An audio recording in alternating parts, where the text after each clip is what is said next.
আজকে এই কেসটি একজন ইউটিউবে অনেক দিন ধরেই বলছেন যে স্যার আমাকে একটি ক্লিনিক্যাল চেক আপ, কোনো পেশেন্টের ক্লিনিক্যাল চেক আপ দেখান।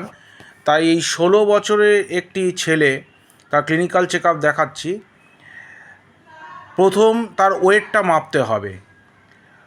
ক্লিনিক্যাল চেক আপের প্রথম স্টেপ হচ্ছে ওয়েট মাপতে হবে, তারপর পেশেন্টকে বসতে দেওয়া হলো। আমার সামনে একটি টুল আছে, এটাই পেশেন্টের টুল, আর পাশে দুটো চেয়ার আছে, তাতে পেশেন্ট পার্টি বসে। এরপর আমি মাপবো প্রেশার, ব্লাড প্রেশার। এই ব্লাড প্রেশার কীভাবে মাপতে হয় তারও একটা প্রসিডিওর আছে। সেই প্রসিডিওরটা আপনাদের আমি দেখাবো। তার জেনারেলি তাকে বসতে দিতে হবে। আমার যে টেবিলটা এবং ব্লাড প্রেশারে হাতটা সেই টেবিলের ওপরে তুলে নিতে হবে, মানে হার্টের লেভেলে ব্লাড প্রেশারটা মাপা উচিত। হার্টের লেভেলে ব্লাড প্রেশার সবসময় মাপা হয়। তো এইখানে যেহেতু কিছুটা কম বেশি হতে পারে, ওপরে ব্রেকিয়াল যে আমাদের যে বাইসেপস এবং পেছনে ট্রাইসেপস থাকে, সামনে বাইসেপস, তার ওপরে এবং ট্রাইসেপসকেই টোটালটাকে নিয়ে কাফটাকে জড়িয়ে দেওয়া হয়। আর ঠিক তার তলায় থাকে কিউবোটাল ফসা, তার উপরেই আমরা স্টেথোস্কোপ রাখবো। এখন ঘড়ি ব্লিঙ্ক যখনই করবে স্পিগমোম্যানোমিটার, সবার আগে বলে নিই, এই যে রেডিয়াল আর্টারি থাকে এইখানে আমরা পালস দেখব ব্লাড প্রেশারের সময়। 3টে আঙুল জাস্ট ওই রেডিয়াস, টাইলয়েড প্রসেস অফ রেডিয়াস থেকে ওই পজিশানটা আমরা ওখানে দেব, যেখানে জেনারেলি কোলিস ফ্র্যাকচারটা হয়ে থাকে। সেখানে 3টে আঙুল দেব, তার মধ্যে আমরা পালস পাবো এবং আমরা স্পিগমোম্যানোমিটারে দেখব, কিছুটা তুলব এবং সেটাকে আস্তে আস্তে হাওয়াটা ছাড়ছি আমি এখন। ছেড়ে যেখানে ব্লিঙ্ক করছে সেখান থেকে আমি দেখতে শুরু করব। যেই না ব্লিঙ্ক করা স্টার্ট হলে এবং অল্প অল্প আমি পালস পেতে শুরু করছি, সেই পজিশানে আমি ওটা আরেকটু তুলে দিয়ে তখন আমি স্টেথোস্কোপটা কানে দেব।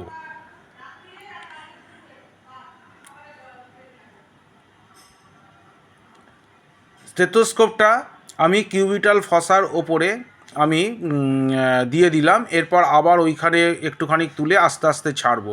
মনে রাখবেন, একটু যেখান থেকেই ব্লিঙ্ক করছে সেখান থেকেই কিন্তু আমাদের প্রেশার স্টার্ট নয়। যেখানে হার্ট সাউন্ড স্টার্ট হচ্ছে অর্থাৎ সিস্টোলিক প্রেশার, সেখান থেকেই স্টার্ট হয়। আর যেখানে আস্তে আস্তে ফিমেল সাউন্ড হতে হতে বন্ধ হয়ে যাবে, সেটা হচ্ছে আমাদের ডায়াস্টোলিক সাউন্ড। পেশেন্টটি ব্লাড প্রেশার আমি নর্মাল দেখলাম, 120/78 mm অফ Hg। এরপর আমার নেক্সট স্টেপ হচ্ছে, এটা আমি খুলে রেখে দিচ্ছি। সুতরাং আমার ওয়েট মাপা হয়ে গেল এবং ব্লাড প্রেশার মাপা হয়ে গেল। ক্লিনিক্যাল প্যারামিটার্সের মধ্যে দুটো জিনিস হয়ে গেল, দুটোই ঠিকঠাক আছে, ওয়েটটা একটু বেশি। এরপর আমি পালস দেখব, 1 মিনিট পালস দেখব। পালস দেখার সাথে একটা জিনিস মনে রাখতে হবে, মানে পরপর, অর্থাৎ পালসের যে কন্টিনিউটি সেটা ঠিকঠাক থাকে কি না। সেই জন্য পাকে আমি 1 মিনিট ধরে একটা একটা করে রিদমিক, যেমন পালস ওর পড়ছে তেমন রিদমিক ওয়েতে আমিও পা নাড়াতে থাকবো। রেডিয়াল আর্টারির ওপরে আমি পালস দেখছি, জাস্ট রিস্টের ওপরে আমি 3টে আঙুল চাপা দিয়েছি, তার মধ্যে আমি পালস দেখতে পাবো। হার্ট পালস 15 সেকেন্ড মতো আমি পালস নেব। সেই 15কে আমি 4 দিয়ে গুণ করে দেব। তারপর বাইরে পেশেন্ট বসে আছে, তাদের দেখতে হবে, টাইম লাগবে।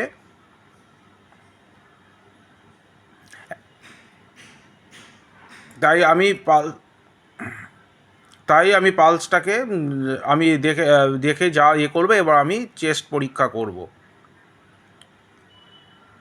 চেস্ট পরীক্ষা করছি, মাথাটাকে জাস্ট আমি সাইড ওয়ার্ড, অর্থাৎ রাইট সাইডে যদি আমি থাকি লেফট সাইডে ঘুরিয়ে দেবো। লেফট সাইডে থাকলে যারা লেফট হ্যান্ডেড তাদের রাইট সাইডে ঘুরিয়ে নিতে হবে। আমি যেহেতু রাইট হ্যান্ডেড সেহেতু আমি মাথাটাকে রাইট সাইডে ঘুরিয়ে নিলাম। এইবার আমাদের দেখতে হবে আমি কিভাবে চেস্ট পরীক্ষা করছি। সামনের দিকেও করা যায়, পেছনের পিঠের দিকেও করা যায়। প্রথম আমি রাইট সাইডে একদিকে আপার লোবে, আমি যেহেতু রাইট সাইডে 3টে লোব লাঙের এবং লেফট সাইডে হচ্ছে 2টো লোব, তাই আমি লাঙের প্রথম হচ্ছে রাইট সাইডে আপার সাইডে দেখে নিলাম ক্লিয়ার সাউন্ড ভেসিকিউলার সাইন, তারপর পাশেই আমি বসাবো, কখনো ওপরে নিচে করে আমি বসাবো না। এটাও ভেসিকিউলার সাউন্ড, অর্থাৎ ভেসিকুলার সাউন্ড হচ্ছে নর্মাল চেস্ট সাউন্ড।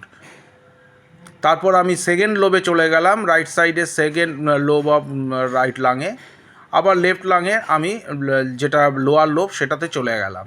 এরপরে আর লেফট লোবে আর নেই, আর মানে লেফট লাঙে আর লোব নেই, তাই রাইট লোবে থার্ড লোবে মানে লোয়ার লোবে আমি এখন দেখছি এটা অল্প ব্রঙ্কো ভেসিকুলার আছে আর কি।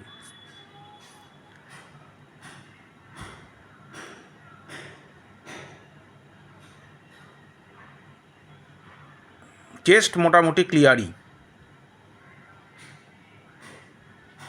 এখানে আমি জাস্ট একটু বসাচ্ছি, তবে তেমন কিছু পাবো না, নিচের দিকে প্যারালালি অল্প একটু পাওয়া যেতে পারে।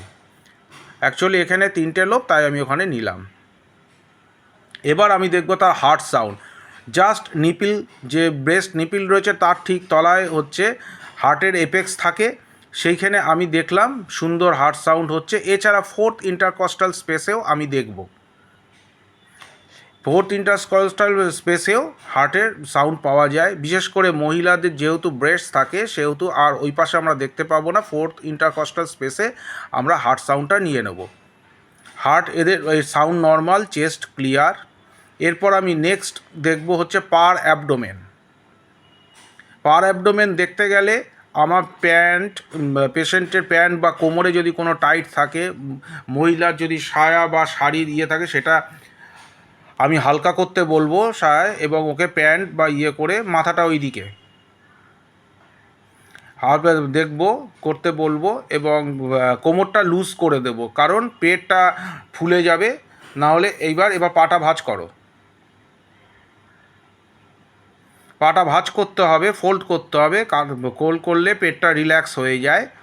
এইবার আমি দেব অ্যাপেন্ডিক্সের পজিশান। অ্যাপেন্ডিক্সের পজিশানটা কী হবে সেটাকে আমি এবার বোঝাবো। পার অ্যাবডোমেন কী আর টেস্ট করে, এটা হচ্ছে অ্যান্টিরিয়র সুপিরিয়র ইলিয়াক স্পাইন এবং হচ্ছে আম্বেলিকাস, ল্যাটারাল 1/3 এবং মিডিয়াল 2/3। এই জাংশনটাই হচ্ছে ম্যাকবার্নিস পয়েন্ট। এখানে যদি অ্যাপেন্ডিসাইটিস থাকে তাহলে তার টেন্ডারনেস আসবে, সুতরাং কোনো টেন্ডারনেস এর নেই, অ্যাপেন্ডিসাইটিস নেই। এছাড়াও অন্য টেস্ট আছে, সেগুলো এখানে করব না।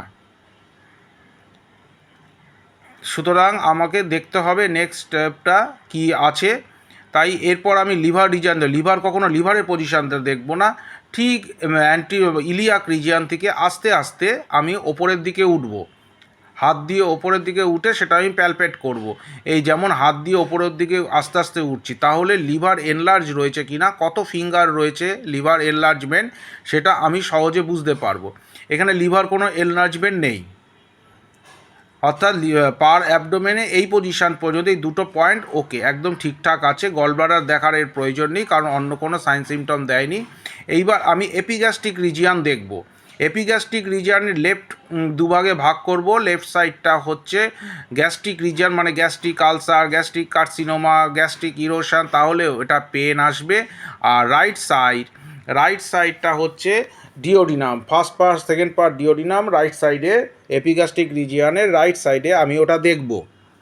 সুতরাং এই যে রাইট সাইডটা আমি, লেফট সাইডটা আমি দেখছি, লেফট সাইডে কোনো ব্যথা আছে, কোনো ব্যথা নেই, কোনো ফেশিয়াল এক্সপ্রেশন নেই, সুতরাং নো প্রবলেম।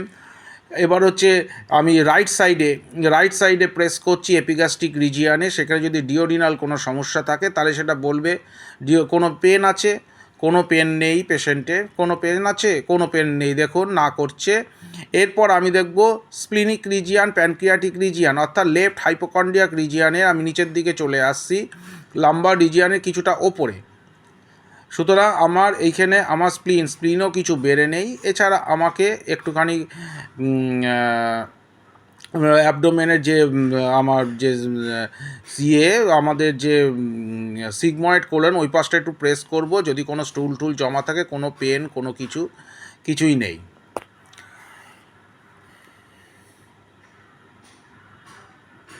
এবার স্টেথো দিয়ে আমি আইপিএস অর্থাৎ ইন্টেস্টিনাল পেরিস্টালটিক সাউন্ড আমি দেখব। এটা জেনারেলি ইলিওসিক্যাল রিজিয়ানে একবার বসাতে হয়, তাহলে ওটা একটা গার্গলিং সাউন্ড হবে। এবং আমি এপিগ্যাস্ট্রিক রিজিয়ানে সব ওকে, এবং আমি এপিগ্যাস্ট্রিক রিজিয়ানে এবার আমি দেখব সে এখানেও আমি পেয়েছি, সাউন্ড পেয়েছি। সুতরাং আইপিএস নর্মাল, অর্থাৎ আইপিএস আমি প্লাস লিখে দেবো। এইবার আমি কিডনি রিজিয়ানটুকু আমি এবার দেখব। কিডনি রিজিয়ান দেখতে গেলে প্রথম আমি লেফট সাইড করে দিচ্ছি, অর্থাৎ রাইট সাইডের আমি কিডনি রিজিয়ানটা দেখব। এটাকে বলা হয় রেনাল অ্যাঙ্গেল, অর্থাৎ রাইট সাইডে যেহেতু লিভার থাকে সেহেতু কিডনিটা 12 রিবের পজিশানে থাকে, আর লেফট সাইডে থাকবে হচ্ছে 11-12-এর মধ্যিখানে থাকবে।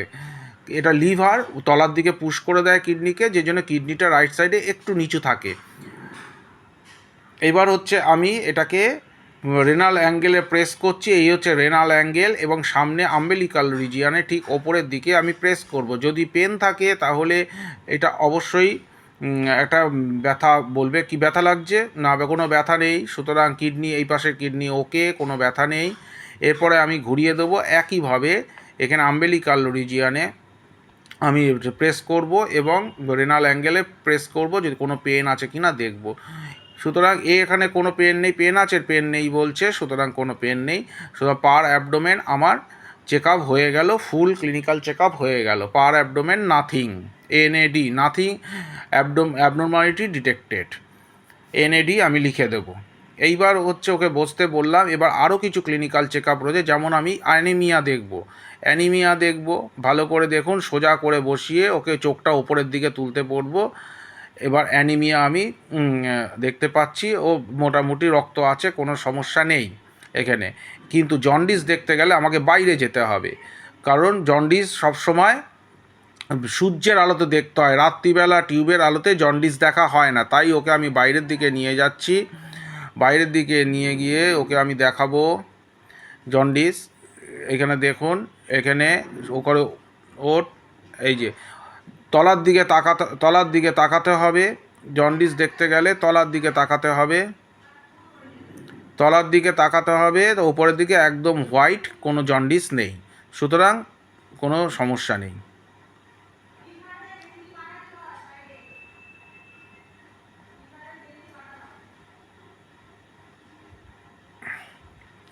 এইবার ও বসলো। এইবার আরও কিছু জিনিস দেখব, যেমন সায়ানোসিস। আমি টাংটা একটু দেখে নিলাম। এই টাংটা ক্লিন টাং আছে, নো প্রবলেম, তবে একটু ট্রেমলিং রয়েছে টাঙে একটু ট্রেমলিং, ফাইন ট্রেমর রয়েছে টাঙে, কিন্তু এখানে just dry tongue, clear tongue, কোনো সমস্যা নেই এই টাঙে। এবার দেখা যাক, কিন্তু ওর প্রচুর থ্রাস্ট রয়েছে। এরপর আমি আরও কিছু দেখব, যেমন সায়ানোসিস দেখব, পেডাল ইডিমা দেখব, এগুলো রয়েছে কি না এগুলো আমি এবার দেখব। এগুলো একে একে আমি দেখতে থাকবো, তাহলে আমার ক্লিনিক্যাল প্যারামিটার্স কমপ্লিট হয়ে যাবে। সুতরাং এইবার আমি সায়ানোসিস দেখব। সায়ানোসিস কোথায় আমি দেখব সেগুলো এবার আপনাদের আমি দেখাবো। যেমন ধরুন এখানে যে জিনিসগুলো রয়েছে, যেমন ইয়ার লোবিউলস, এখানে বা ভেন এঙ্গজমেন্ট, এটাও আমি দেখব যে কোনো এঙ্গজমেন্ট রয়েছে কিনা ভেন, অর্থাৎ ক্যারোটিড আর্টারি সাইডের ক্যারোটিড আর্টারিতে কোনো, এদিকে আসুন, ক্যারোটিড আর্টারি এখানে কোনো এনগজমেন্ট রয়েছে কিনা, এখানে আমি এনগজমেন্ট দেখব। এখানে এবার আগে সায়ানোসিসটা দেখিয়ে দিচ্ছি আমি। সুতরাং এখানে ইয়ার লোবিউল এবং ঠোঁট বা হাতের যে এগুলো কোনো ক্লাবিং ঠাবিং আছে কিনা এগুলো একটুখানি দেখব। এবং এখানে কোনো ভেন এনগজমেন্ট রয়েছে কি না, ক্যারোটিড আর্টারি এখানে এনগজমেন্ট যদি থাকে তাহলে ধরতে হবে কার্ডিয়াক কোনো প্রবলেম হতে পারে। কোনো এনগজমেন্ট নেই, দুপাশে কোনো জায়গায় কোনো এনগজমেন্ট অর্থাৎ ফুলে নেই, তাই এইবার হচ্ছে কোনো ক্লাবিং আছে, এগুলো আমি দেখলাম। সুতরাং এগুলোই হচ্ছে ক্লিনিক্যাল প্যারামিটার্স, এগুলোতে কোনো সমস্যা নেই। আচ্ছা, এইবার আমি ইডিমা দেখব। ইডিমা দেখতে গেলে প্যান্টটা খুব টাইট, একটু প্যান্টটা লুজ করতে হবে।